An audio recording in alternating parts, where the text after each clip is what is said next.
Now today we are going to move towards the next tool or techniques which we have under the business portfolio management. कि भाई business portfolio management में हमने समझा था कि भाई हमें क्या करना है, we want to take a certain decisions, once again same thing कि भाई हमारे यहाँ पे कौन कौन से बिजनेस यूनिट्स है, उसको फ्यूचर स्ट्रेटेजीज क्या होगी, कौन कौन से यूनिट्स को कंटिन्यू करना है, कौन कौन से यूनिट्स को कंटिन्यू नहीं करना है। तो ये सारी हमें डिसीजंस लेनी है और उसके लिए हमारे पास दो टूल्स थे। There are so many but out of that syllabus के मुताबिक हमारे पास दो टूल थे। One is BCG matrix and second is GE9 cell matrix. तो हमने BCG मैट्रिक्स लास्ट वीक में कंप्लीट किया। Now today we are going to focus on a GE9 cell matrix. So let me just go in detail and try to understand कि भाई GE9 cell matrix क्या है और वो BCG matrix से कैसे डिफरेंट है और वो कैसे यूजफुल हो सकता है फॉर द स्ट्रेटेजिकल डिसीजंस। तो वो चीज हम समझते हैं। So let me just go in detail and try to understand what this GE9 model is all about. So first of all, we can say that कि भाई ये GE9 cell matrix किसने बनाया? तो it is developed by a General Electric company of USA in the collaborations with the McKinsey, which is one of the agency. तो दोनों ने मिलके ये particular model 9 cell strategic planning model develop किया है। Ultimate aim or the purpose behind creating this particular model is to overcome from the limitations.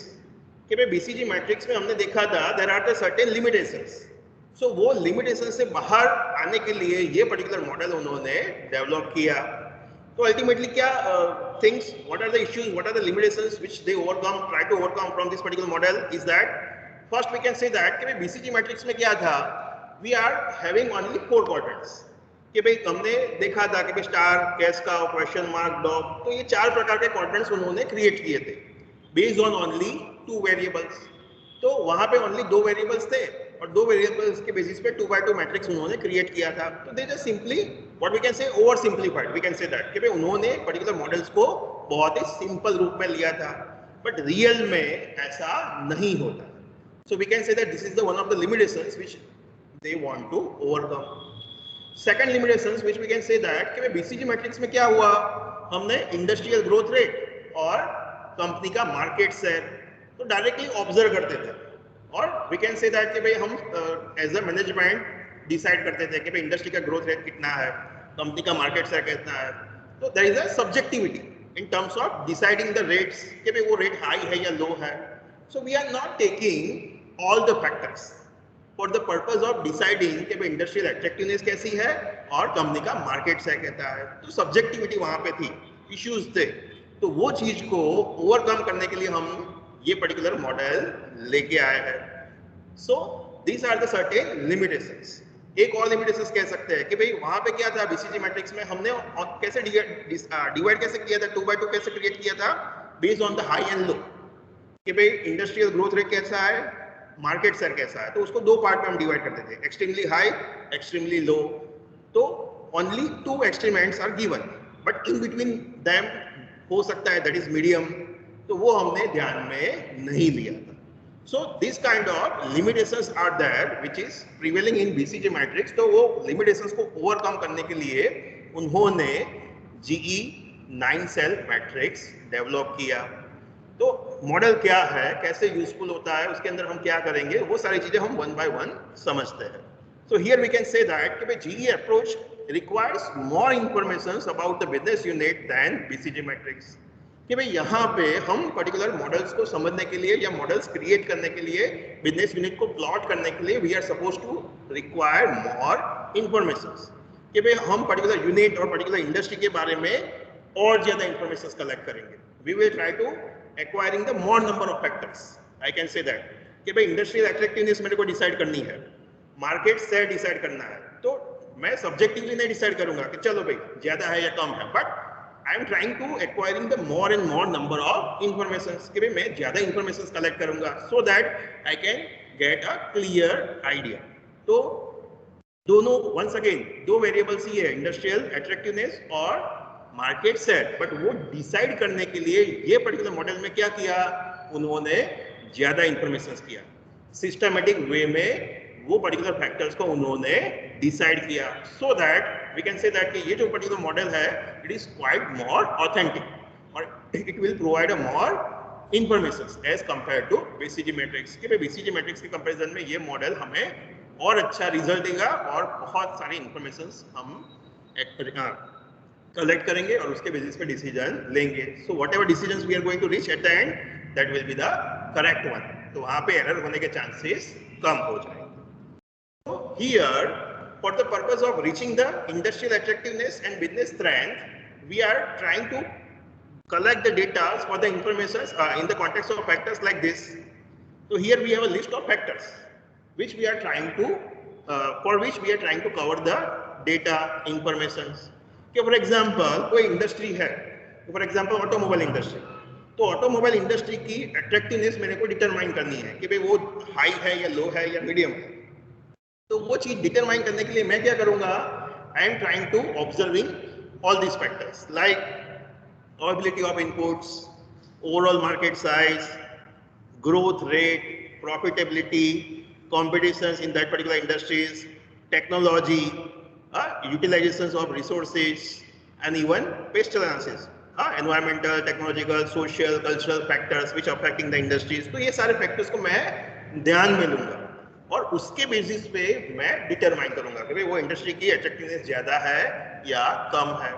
So here हमने क्या किया, हम डिटेल में गए और ज्यादा इंफॉर्मेशन कलेक्ट किया for the purpose of determining. BCG matrix में क्या था, एज ए मैनेजमेंट हम सब्जेक्टिवली डिटरमाइन करते थे कि भाई वो इंडस्ट्री के ग्रोथ रेट ज्यादा है या कम है, तो वहां पे हम बहुत सारी इंफॉर्मेशन कलेक्ट नहीं करते थे। बट यहाँ पे क्या हुआ, we are trying to cover more information for the purpose of reaching the conclusion कि भाई वो इंडस्ट्री का ग्रोथ कितना है, वो हमारा जो स्ट्रेटेजिकल बिजनेस यूनिट है उसका मार्केट शेयर कितना है। So in this way this all are the factors which we are going to cover, which we are going to collect the information। कि भाई उसके information हम collect करेंगे और उसके बेसिस पे हम डिसीजन लेंगे। चलिए आगे बढ़ते हैं वन बाय वन। ये दोनों फैक्ट वंस अगेन दो फैक्टर्स है, इंडस्ट्रियल अट्रैक्टिवनेस और कंपनी का मार्केट शेयर। तो वो दोनों हम कैसे डिटरमाइन करते हैं ये पर्टिकुलर मॉडल के अंदर, वो चीज को हम पहले समझ लेते हैं और उसके बाद मॉडल के ऊपर जाते हैं। तो first of all for the purpose of understanding the industrial attractiveness, तो इंडस्ट्रियल अट्रैक्टिवनेस को हम मेजर कैसे करेंगे और उसके लिए क्या करेंगे, तो वी ऑलरेडी डिस्कस कि भाई industrial attractiveness is a functions of number of factors and this factors have a different weightage in terms of their perceived significance in that particular industry.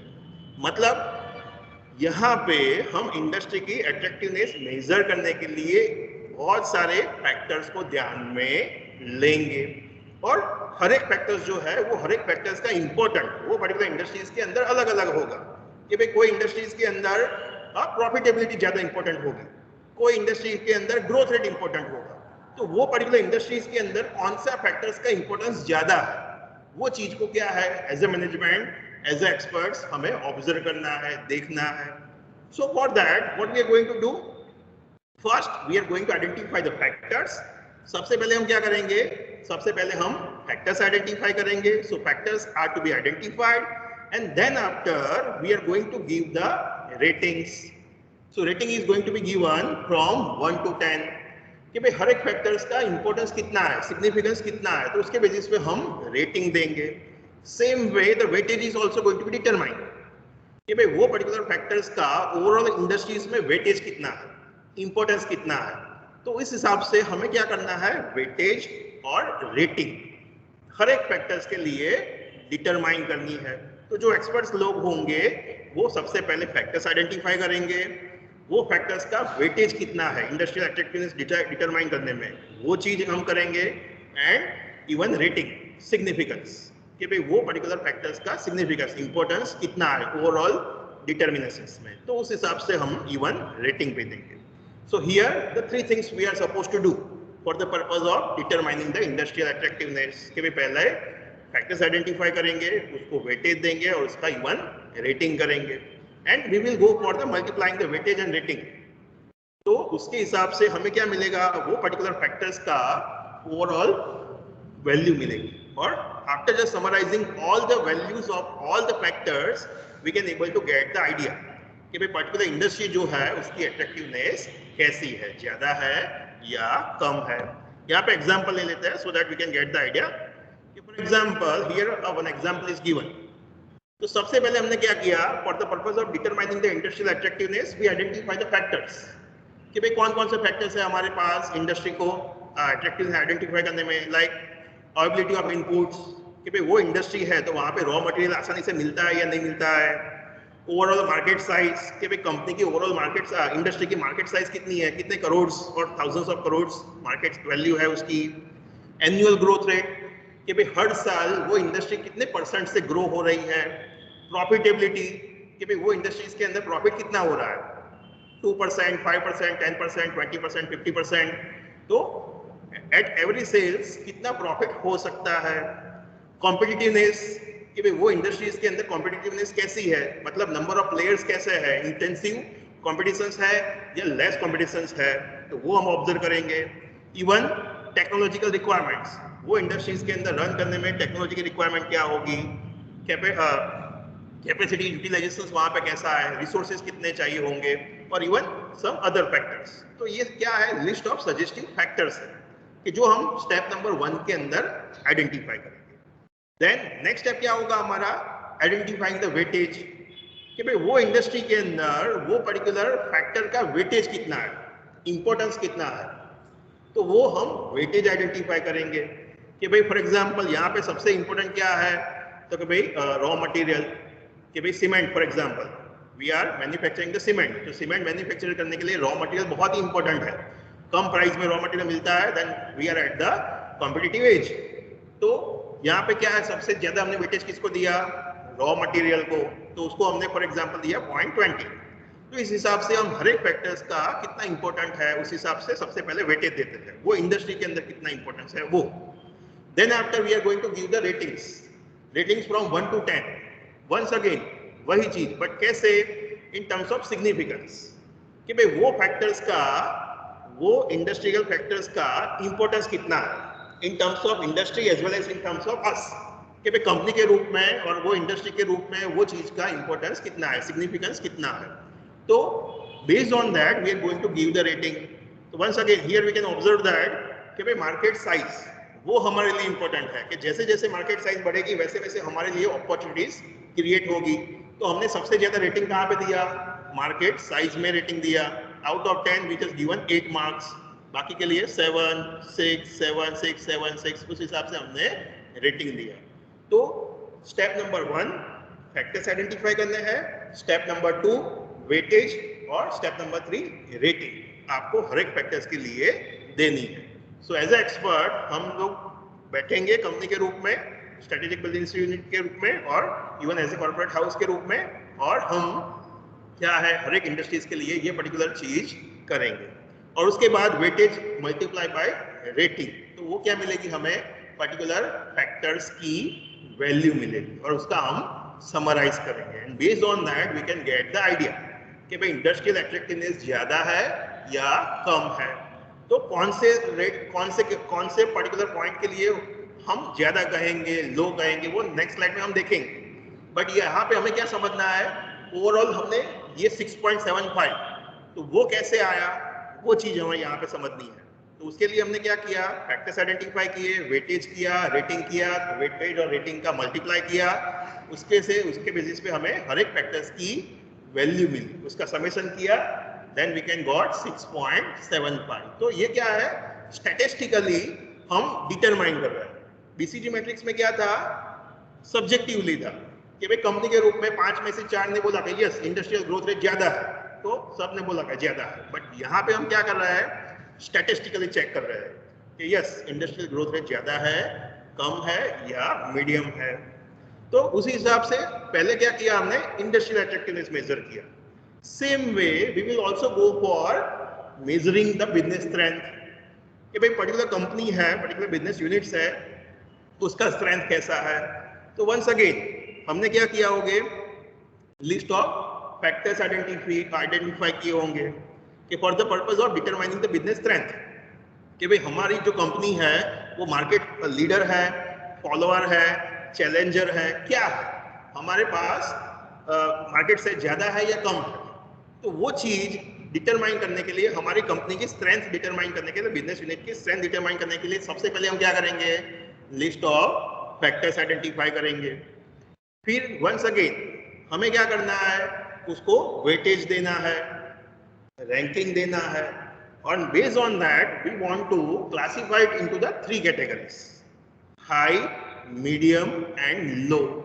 तो बीसीजी मैट्रिक्स में हमारे पास only 2 एक्सट्रीमेंट थे, high to low, but यहाँ पे हम क्या कर रहे हैं, we are trying to dividing this into the 3 categories so that it is a 3x3 matrix. कि भाई ओवरऑल क्या बनेगा, ये 3x3 matrix. So that's why we can call it as a 9 cell G matrix. तो overall 9 cell बनेंगे, but कैसे बने, तो हमने दोनों वेरिएबल्स को क्या है 3-3 कैटेगरीज के अंदर डिवाइड किए। सो वंस अगेन यहाँ पे भी क्या होगा, स्टेप नंबर 1 सबसे पहले हम फैक्टर्स आइडेंटिफाई करेंगे, स्टेप नंबर 2 उसका वेटेज डिटरमाइन करेंगे, स्टेप नंबर 3 उसको हम रेटिंग करेंगे हर एक फैक्टर्स के लिए। Then we will go for multiplying weightage with the rating and we will get the value for business strength of that particular business unit. तो ये पर्टिकुलर प्रोसेस हमें कितनी बार करनी पड़ेगी, हर एक बिजनेस यूनिट के लिए करनी पड़ेगी। जितने भी आप बिजनेस यूनिट प्लॉट करना चाहते हो, हर एक बिजनेस यूनिट के लिए आप क्या करोगे, हर एक बिजनेस यूनिट जो है वो अलग अलग इंडस्ट्री में प्लॉट होता है, हर एक बिजनेस यूनिट की खुद की स्ट्रेंथ अलग अलग होगी। तो आप जितने भी आपके बिजनेस यूनिट्स है, for example as a Tata group, तो टाटा कॉर्पोरेट ग्रुप के रूप में हमारे पास जितनी भी हमारी प्रोडक्ट्स है, जितने भी हमारे बिजनेस यूनिट्स है, सबके लिए हम क्या है ये पर्टिकुलर प्रोसेस फॉलो करेंगे। तो इंडस्ट्रियल अट्रैक्टिवनेस और बिजनेस स्ट्रेंथ, उसको हम क्या है स्टैटिस्टिकल वे में यहाँ पे हमने कैलकुलेट किया, एंड बेस्ड ऑन दैट हमें क्या मिलेगा, हमारा मैट्रिक्स मिलेगा, 3x3 मैट्रिक्स मिलेगा। तो वो मैट्रिक्स में हम क्या कर रहे हैं, कौन सी चीजें दिखा रहे हैं, उसका मतलब क्या होगा, वो कौन सा सेल क्या रिप्रेजेंट करता है, वो चीज हम समझ लेते हैं। अभी मॉडल कैसा होगा वो चीज को समझ लेते हैं। सबसे पहले हमने क्या समझा, दोनों वेरिएबल्स कि भाई इंडस्ट्रियल अट्रैक्टिवनेस और बिजनेस स्ट्रेंथ, दोनों वेरिएबल्स हमने कैसे कैलकुलेट किए, वो चीज को हमने समझा। अभी क्या कर रहे हैं, हम ओवरऑल मॉडल को समझ रहे हैं कि भाई 3x3 मैट्रिक्स क्रिएट हुआ, बट वो 3x3 मैट्रिक्स क्या होगा, कैसा होगा, वो क्या रिप्रेजेंट करता होगा, तो वो चीज को अभी हम 1 by 1 कमिंग स्लाइड में समझ रहे हैं। तो सबसे पहले एक्स एंड वाई एक्सिस पे क्या होगा वो चीज को समझ लेते हैं। So on X axis we are going to show the business strength, कि भाई एक्स एक्सिस में हम बताएंगे कि भाई पर्टिकुलर बिजनेस यूनिट की जो स्ट्रेंथ है वो क्या है, हाई, मीडियम, लो, हमने 3 कैटेगरीज में डिवाइड किया है। And on the Y axis we have a industrial attractiveness. तो एक्स एक्सिस में बिजनेस स्ट्रेंथ, वाई एक्सिस में इंडस्ट्रियल अट्रैक्टिवनेस, तो उस हिसाब से हमें प्लॉट करना है। देन हाई का मतलब क्या, मीडियम का मतलब क्या, वीक का मतलब क्या, वो भी हमें डिटरमाइन करना होगा, बिकॉज यहाँ पे हम स्टैटिस्टिकली जा रहे हैं। तो हमने जो वैल्यू कैलकुलेट किया है तो वो वैल्यू क्या दिखाएगी, उस हिसाब से हमें उसको वहां पे बिजनेस यूनिट को प्लॉट करना है। सो बिजनेस स्ट्रेंथ, तो बिजनेस स्ट्रेंथ की जो ओवरऑल वैल्यू है, if it is in between 1 to 4 then that refers वो बिजनेस यूनिट की स्ट्रेंथ कैसी है, वीक है। If score is between 4 to 7 then it is called average, and the score is in between 7 to 10 then we can say that business strength is strong. तो हमने क्या किया, यहाँ पे वैल्यूज डिटरमाइन कर दिया। जो हमने यहाँ पे वैल्यू कैलकुलेट किया, यहाँ पे 6.75, यहाँ पे 7.55, तो वो वैल्यू हमें बताएगी कि भाई वो बिजनेस यूनिट की कहाँ पे प्लॉट होगा, स्ट्रॉन्ग में, वीक में या एवरेज में। तो हमने एक्स एक्सिस पे बिजनेस स्ट्रेंथ, वाई एक्सिस पे इंडस्ट्रियल अट्रैक्टिवनेस लिया, उसको हमने बाइफरकेट किया कि भाई 1 to 4 का वैल्यू का मतलब क्या, 4 to 5, 4 to 7 का मतलब क्या, 7 to 10 का मतलब क्या।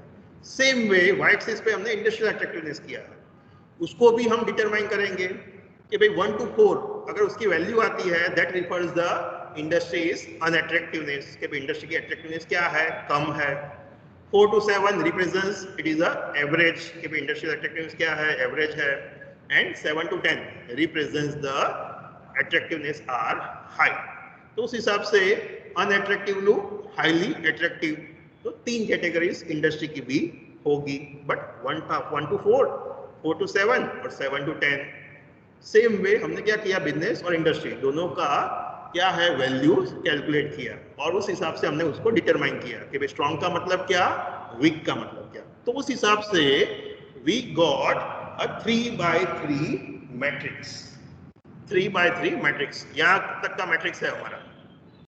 सो हमने क्या किया, on X axis we have a business strength, business unit strength. On Y axis we have a industrial attractiveness. तो हमने बिजनेस यूनिट को क्या है, स्ट्रेंथ को कैसे डिटरमाइन किया, strong, average, weak. Industrial attractiveness को कैसे डिटरमाइन किया, हाई, मीडियम, लो। तो यहाँ पे 1 to 4, 4 to 7, 7 to 10। Same way यहाँ पे 1 to 4, 4 to 7, 7 to 10। तो ये क्या आ गई, हमारी पर्टिकुलर सेल की वैल्यू आ गई। तो हम क्या करेंगे, हर एक बिजनेस यूनिट के लिए दोनों चीज कैलकुलेट करेंगे and based on that we are going to plot it. Next, you can able to observe that we just given the different colors. Okay, here we have a green color. For these 3 cells we have a yellow color, and for these 3 cells we have a red color. So it refers the strategies which we are going to follow for the particular business unit. तो सबसे पहले हम क्या करेंगे, हर एक business unit का business strength, industrial attractiveness statistically calculate करेंगे। उसके बाद हम ये 3x3 सेल के अंदर, मैट्रिक्स के अंदर उसको प्लॉट करेंगे। फॉर एग्जांपल यहाँ पे हमने क्या देखा कि it is 6.75 and it is 7.55। मतलब ये बिजनेस यूनिट के लिए बिजनेस स्ट्रेंथ कैसी है, इट इज मोर देन 7, मतलब वो क्या है, business strength is high, good. But industrial attractiveness कैसा है, इट इज लेस देन 7, मतलब एवरेज। तो वो कहाँ पे प्लॉट होगा, इंडस्ट्रियल अट्रैक्टिवनेस क्या है, मीडियम है, एवरेज है। बट बिजनेस स्ट्रेंथ कैसी है, इट इज स्ट्रॉन्ग। तो वो बिजनेस यूनिट कहाँ पे प्लॉट होगा, ये पर्टिकुलर सेल में प्लॉट होगा। Are you getting my point, what I am saying? तो based on the calculations we are going to measure कि भाई कौन से सेल के अंदर वो पर्टिकुलर बिजनेस यूनिट प्लॉट होगा। तो वो चीज क्या है, हमने स्टैटिस्टिकली कैलकुलेट किया। नाउ हर एक चीज के लिए समझ लेते हैं कि भाई ग्रीन का मतलब क्या, येलो का मतलब क्या, रेड का मतलब क्या। So here we can say that it refers the strategies which we are going to have for the businesses which are plotting in that particular area. तो लेफ्ट साइड में एक्सट्रीम जो first 3 corners है, first 3 sales है, वहां पे अगर कोई business unit plot होता है तो वहां पे हमारी स्ट्रेटेजीज क्या है, ग्रो। अगर इन बिटवीन येलो वाले में होल्ड होल्ड होल्ड, तो वहां पे हमारी स्ट्रेटेजीज क्या है, वेट एंड वॉच वाली स्ट्रेटेजी होगी वो बिजनेस यूनिट के लिए। एंड लास्ट में येलो वाले में है हार्वेस्ट, वहां पे क्या है, कॉस्ट कटिंग और diversified sell out that business units.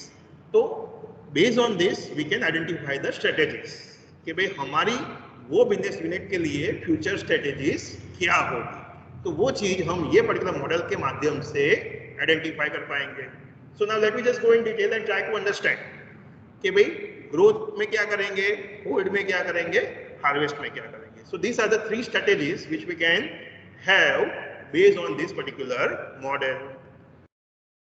Same way here you can observe in other with the values कि भाई हमने जो वैल्यू दिया है उसके मुताबिक, बराबर, वो हमने वैल्यू जो है वो डिफरेंट दिखाई है, बट यहाँ पे डिफरेंट तरीके से दिखाई है। But we will keep 1 to 4 is equal to weak, 4 to 7 मतलब एवरेज, 7 to 10 मतलब स्ट्रॉन्ग। तो वो वैल्यू के मुताबिक आपको एग्जाम में अगर ड्रॉ आया है तो ड्रॉ करना है, एमसीक्यू होंगे तो उस हिसाब से ही आपको ध्यान में रखना है।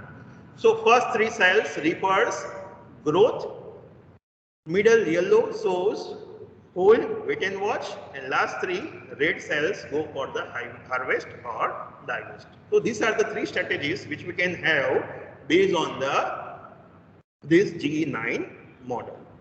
तो 1 by 1 डिटेल में जाते हैं और वो क्या रिफर करता है वो चीज को समझ लेते हैं। तो यहाँ पे हमने ओवरऑल 3 प्रकार के कैटेगरीज डिटरमाइन किया। तो first is all those business units that falls under the cell 1, 2 and 4। 1, 2 and 4.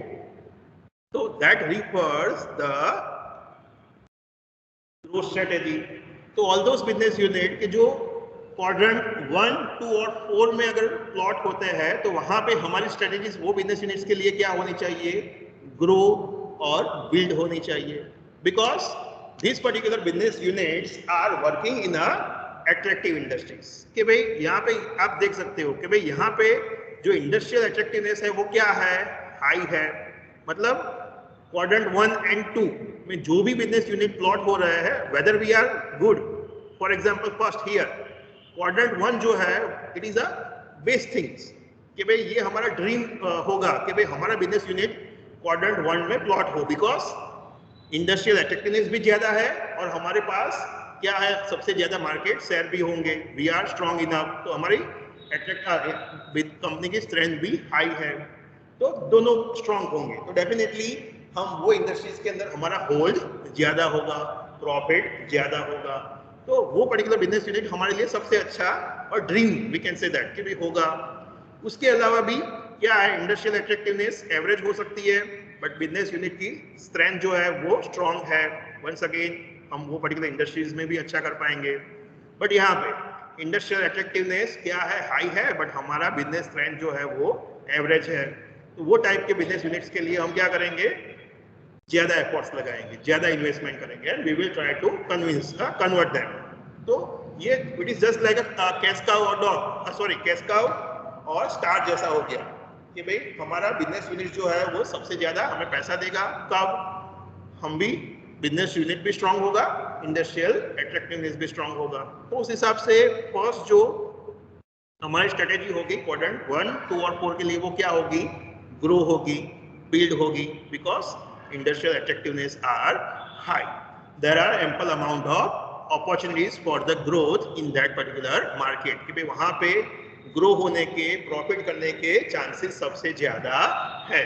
As a business unit हमारे पास अच्छी स्ट्रेंथ होगी, मार्केट में हमारा अच्छा होल्ड होगा, so we can go for intensive strategies. अभी वहां पे स्ट्रेटेजीज हमारे क्या हो सकती है, we can go for market penetration, कि भाई जितना ज्यादा हो सके उतना ज्यादा हम मार्केट शेयर एक्वायर करेंगे। We can go for product and market development, नई नई प्रोडक्ट बना के लेके आएंगे, नया मार्केट आइडेंटिफाई करेंगे। Even we can go for diversification, तो रिलेटेड अनरिलेटेड डाइवर्सिफिकेशन के लिए जा सकते हैं, even alliances and integrations. So these all are the list of approaches which we can go for the business units which are plotted under the cell of 1, 2 and 4. So first में क्या किया हमने, first हमारा जो segment है वो क्या दिखाता है कि भाई जो क्वाड्रेंट्स 1, 2 या 4 में जो बिजनेस यूनिट प्लॉट होते हैं वो हमारे लिए क्या है, it is just like a cash cow और स्टार्स, तो वहां पे हमारे फ्यूचर में ग्रोथ होने के, प्रॉफिट होने के सबसे ज्यादा चांसेस है। तो ऐसे बिजनेस यूनिट के अंदर आपको क्या करना है, पैसा इन्वेस्ट करना है, वो बिजनेस को संभाल के रखना है, बिकॉज वो बिजनेस आपको सबसे ज्यादा प्रॉफिट देने वाले हैं। सारे ग्रीन की बात होगी, तो फर्स्ट क्वाड्रेंट जो है वो क्या वाला था, ग्रीन वाला था। Now second part that is about yellow, तो वहां पे हमारी स्ट्रेटेजीज क्या होगी, होल्ड एंड मेंटेन वाली। So all those business units that fall under the quadrants of 3, 5 and 7 we will go for the hold and maintain strategies। यहाँ पे आप देख सकते हो quadrants 3, 5 and 7 कि जहाँ पे क्या हो रहा है कि for example here both things are average, तो हम एज्यूम करेंगे कि भाई इंडस्ट्रियल अट्रैक्टिवनेस भी मीडियम है, कंपनी का पर्टिकुलर जो स्ट्रेंथ है वो भी मीडियम है, तो we can say it is a good situation. But this one is once again it is good from our side because हम strong है, but industrial attractiveness कैसी है, कम है, तो वहां पे वो मार्केट में हमारा होल्ड है, बट नई सेल्स नहीं हो रही है, नए कस्टमर्स हम एक्वायर नहीं कर पा रहे हैं, तो मार्केट स्टेबलाइज हो चुका होगा। But here it is weaker from our side, ये सारे क्या हो गए, क्वेश्चन मार्क डॉग वाले रिप्रेजेंट करते हैं बिजनेस यूनिट, बिकॉज हमारी we are weaker, business unit की स्ट्रेंथ कैसी है, वीक है, बट इंडस्ट्रियल अट्रैक्टिवनेस कैसी है, हाई है, तो मार्केट ग्रो हो रहा है बट हम ग्रो नहीं हो रहे, तो it is just like a question mark. तो हमारे बिजनेस यूनिट जो होंगे वो it is a question mark के रूप में हम रिप्रेजेंट कर रहे हैं यहाँ पे। तो ये तीनों सेल के लिए हमारी स्ट्रेटेजीज क्या है, होल्ड वेट एंड वॉच वाली। तो here we can go for कि भाई हमारी क्या क्या स्ट्रेटेजीज हो सकती है। Here we can go for market penetration कि भाई दोनों एवरेज है या हम स्ट्रांग है, इंडस्ट्रियल अट्रैक्टिवनेस वीक है, तो वो दोनों क्वाड्रेंट में हम मार्केट पेनिट्रेशन के लिए जा सकते हैं कि जितना पॉसिबल हो सके उतना सेल्स कर लो, प्रॉफिट एक्वायर कर लो। Then we can go for the product development कि भाई नई नई प्रोडक्ट लेके आइए, हमारा हम स्ट्रांग है भले ही इंडस्ट्री वीक है बट हम नई प्रोडक्ट लेके आएंगे so that we can able to increase our sales. So these are the certain common strategies which we can go for the hold and maintain categories. तो second yellow वाले में हमें क्या है, वेट एंड वॉच वाला है, हमें observe करना है, देखना है कि भाई हम कहाँ पे है और हम क्या कर सकते हैं। So these units are operating with the mutually exclusive benefits of either industrial or business strength, and therefore we need to go for cost competencies और प्रोडक्ट मॉडिफिकेशंस। तो यहाँ पे वो जो बिजनेस यूनिट्स है वहाँ पे हमें कॉस्ट कंट्रोल करना है और इवन प्रोडक्ट को मॉडिफाइड करना है, तभी हम वहाँ पे क्या है सस्टेन कर पाएंगे, ग्रो कर पाएंगे। So in terms of product features and varieties के अंदर नई नई वेराइटीज लेके आएंगे, नई प्रोडक्ट डेवलप करेंगे, बट उसकी कॉस्ट हमें कम करनी है बिकॉज हमारे पास पैसा नहीं होगा ये टाइप के बिजनेस यूनिट्स में इन्वेस्ट करने के लिए। तो we want to grow but cost cutting करके उनको ग्रो करना है। सो यहाँ पे हमारा क्या है स्ट्रेटेजीज क्या है, wait and watch, try to cover maximum जितना पॉसिबल हो सके उतना जल्द से जल्द। तो this is the second yellow वाला पॉइंट था वो। Now third part will be the third common category will be the refers the quadrants of 6, 8 and 9. Here our strategies will be, ये तीनों quadrants जो है वो क्या थे, येलो वाले में थे। तो here our strategies will be either go for harvest or either we can go for divest, that is disinvestment. तो दो प्रकार के ऑप्शंस हमारे यहाँ पे होंगे because all those business units which are following in this particular categories वो कैसे होंगे, इंडस्ट्रियल अट्रैक्टिवनेस भी लो है, बिजनेस स्ट्रेंथ भी लो है, मतलब मार्केट में क्या है ग्रोथ नहीं है, डिमांड नहीं है, एट द सेम टाइम हम भी क्या है मार्केट लीडर नहीं है, हमारी भी कंपनी की सेल्स नहीं हो रही है, मार्केट में हमारा होल्ड नहीं है, ब्रांड इमेज अच्छी नहीं है, तो we are at the worst situations कि भाई सबसे खराब सिचुएशंस रिफर्स करती है दिस रेड क्वाड्रेंट्स। तो यहाँ पे हम क्या करेंगे, सबसे पहले हार्वेस्ट के लिए जाएंगे। उसका मतलब क्या, the harvest refers the marketing or business strategies that involve the reductions or the terminations of the investment in the product line or line of businesses so that the business entity can harvest the maximum profit. In other words, I can say that कि भाई harvesting का मतलब क्या है, we are go for cost cutting कि भाई जो business unit red वाले में प्लॉट होते हैं हार्वेस्ट वाले में, वहां पे क्या करना है, हमें कॉस्ट कटिंग करना है कि भाई हम जो पैसा स्पेंड करते थे इन terms of for example advertisement, in terms of research and development, तो वो सारा पैसा हम क्या है धीरे धीरे करके कम कर देंगे। So here we are trying to reducing the cost, once again same कि भाई हमें यहाँ पे कॉस्ट कम से कम करनी है और जितना ज्यादा पैसा प्रॉफिट हो सकता है उतना प्रॉफिट हमें निकालना है। So here we are trying to do कि भाई यहाँ पे हम क्या कर रहे हैं, here we are trying to do harvesting कि भाई जितना फसल हमारी तैयार है उतनी फसल ले लो बिफोर वो बिगड़ जाए। तो वो हमारा स्ट्रेटेजी है यहाँ पे कि भाई जो जो पॉसिबल्स है उतना उतना पैसा रिकवर कर लो। तो हम सबसे पहले कॉस्ट कटिंग करेंगे, खर्चा जहाँ पे नहीं करना है वैसे खर्चे बंद कर देंगे, एडवर्टाइजमेंट नहीं करेंगे, नई प्रोडक्ट नहीं बनाएंगे, और even we can go for reducing the number of products. For example we can go for dropping the some of the product कि भाई जो प्रोडक्ट लाइंस है वो हम बंद कर देंगे सो दैट हमारा मैन्युफैक्चरिंग कॉस्ट कम हो, खर्चा कम हो। तो हम ऑब्जर्व करेंगे कि भाई कौन कौन सी प्रोडक्ट मार्केट में नहीं चल रही है, तो वो सारी प्रोडक्ट्स हम बंद कर देंगे। We will go for withdrawal the unprofitable segments कि जहाँ से हमें पैसा नहीं मिल रहा है वैसे लोगों को हम टारगेट करना बंद कर देंगे। Discontinue the some of the distribution channels, even some of the branches, retailers, wholesalers का जो कॉन्ट्रैक्ट है वो सारी चीजें हम बंद करेंगे। तो ये सारा क्या कर रहा है हम, we are trying to reducing the cost. तो जितना पॉसिबल है उतना प्रॉफिट करना है और at the same time cost cut भी करना है। तो ये क्या है, हमारी हार्वेस्टिंग स्ट्रेटेजीज हो गई।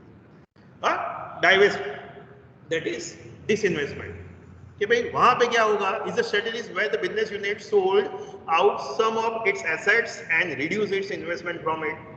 तो quadrants like for example both are weaker, तो जो फॉर एग्जांपल क्वाड्रेंट नंबर 9 कि जहां पे इंडस्ट्रियल एट्रैक्टिवनेस भी लो है, हमारा बिजनेस स्ट्रेंथ भी लो है, तो ऐसे यूनिट्स, ऐसे क्वाड्रेंट्स के अंदर जो बिजनेस यूनिट प्लॉट हुए हैं वो सबसे खराब सिचुएशंस में है। तो वो बिजनेस यूनिट्स को रन करके फ्यूचर में हमें कोई भी प्रॉफिट या बेनिफिट नहीं होने वाला है। तो वहां पे हमारी बाय डिफॉल्ट स्ट्रेटेजीज क्या होनी चाहिए, डिसइन्वेस्टमेंट। तो वहां पे हम क्या करेंगे, धीरे धीरे करके जो एसेट्स है, वैल्यूएबल चीजें हैं, तो उसको हम सोल्ड कर देंगे, उससे जितना पॉसिबल है प्रॉफिट मिल सकता है, रिटर्न मिल सकता है, उतना लेने के लिए हम क्या करेंगे, चीजों को बेचना स्टार्ट कर देंगे कि अल्टीमेटली ये बिजनेस को बंद करना है या बेचना है, तो उससे पहले जितना हो सके उतनी एसेट्स हम बेच देंगे। The disinvestment may generate some financial resources to have the fresh investment in the new business ventures or even new product development। तो यहाँ पे जो चीजें बेचेंगे उससे जो पैसा मिलेगा वो हमें फ्यूचर में हेल्पफुल होगा। कहाँ पे, कोई और जगह पे इन्वेस्टमेंट के लिए। तो ultimately we are trying to covering the money, कि जो हमने फ्यूचर पहले पास्ट में इन्वेस्ट किया था, तो वो सारी चीजें हमें वापस चाहिए, बिकॉज ये बिजनेस अभी फ्यूचर में चलने वाला नहीं है। तो पैसा जो मिलेगा वो फ्यूचर में हमें काम आएगा, तो उसके लिए हम प्रेजेंट में ये चीजों को बेच रहे हैं। Even sometimes the business entity may divest from some of its existing resources and assets before they become the completely obsolete। कि भाई जो resources है, जो units है, वो completely obsolete हो जाए, उससे पहले हमें क्या है, उसको बेच देना है। तो इवन वो बिजनेस पूरा ठप हो जाए, उससे पहले जितना पॉसिबल हो सके उतना चीजें सेल्स करके, इवन वो बिजनेस को, यूनिट को सेल्स करके हम बाहर निकल जाएंगे। तो this is the strategies of disinvestment, कि जो लगता है आपको कि भाई ये बिजनेस यूनिट अभी फ्यूचर में नहीं चलने वाला है, the last quadrant, 9th quadrant में है, तो वहां पे हम क्या करेंगे, डिसइन्वेस्टमेंट करेंगे। तो थर्ड कैटेगरी जो हमारी है दैट इज रेड वाला, वहां पे हमारा क्या है, strategies that is harvest and disinvestment. तो in this way, this is the overall graphical presentation। So in this way हम क्या कर रहे हैं यहाँ पे, in this GE 9 cell matrix, industrial attractiveness और बिजनेस स्ट्रेंथ को तीन पार्ट में हमने डिवाइड किया। स्टैटिस्टिकली हमने हर एक बिजनेस यूनिट्स के लिए उसकी वैल्यू कैलकुलेट किया, and we will plot in this 3x3 that is 9 cell matrix, and based on that we will get the idea कि भाई हर एक बिजनेस यूनिट के लिए हमें फ्यूचर में क्या करना है। वहां पे हमें बिल्ड करना है, मतलब ज्यादा पैसा इन्वेस्ट करना है, वो बिजनेस यूनिट को आगे ले जाना है, या सेकंड होल्ड, वहां पे हमें वेट एंड वॉच करना है कि भाई अगर डिमांड बनती है, मार्केट ग्रो होता है, कॉम्पिटिटर्स छोड़ के चले जाते हैं, तो वो बिजनेस यूनिट्स फ्यूचर में कन्वर्ट हो सकते हैं। और third phase that is red वाला, कि जहां पे हमें क्या करना है, हार्वेस्ट और डिसइन्वेस्टमेंट, कि जो बिजनेस यूनिट्स वीक है इंडस्ट्रियल एट्रैक्टिवनेस और बिजनेस स्ट्रेंथ के कंपैरिजन में, तो वे वहां पे हमें क्या करना है, हार्वेस्ट करना है, कॉस्ट कटिंग करनी है, और इवन उसको डिसइन्वेस्टमेंट करना है। तो ये सारी स्ट्रेटेजीज हमें पता चलेगी हर एक बिजनेस यूनिट के लिए after plotting in this 3x3 matrix, and that's why it's called 9 cell GE matrix. So this is about the GE 9 cell matrix. Second, tools and techniques our business portfolio management. चलिए, so this is the point number 1 in our unit number 2 कि भाई business portfolio management क्या है और हमारे पास कौन कौन से टूल्स हैं। तो वहां पे हमने सबसे पहले मीनिंग समझा कि भाई बिजनेस पोर्टफोलियो मैनेजमेंट क्या है, और उसके बाद हमने देखे हमारे पास 2 टूल्स हैं, BCG matrix and GE 9 cell matrix.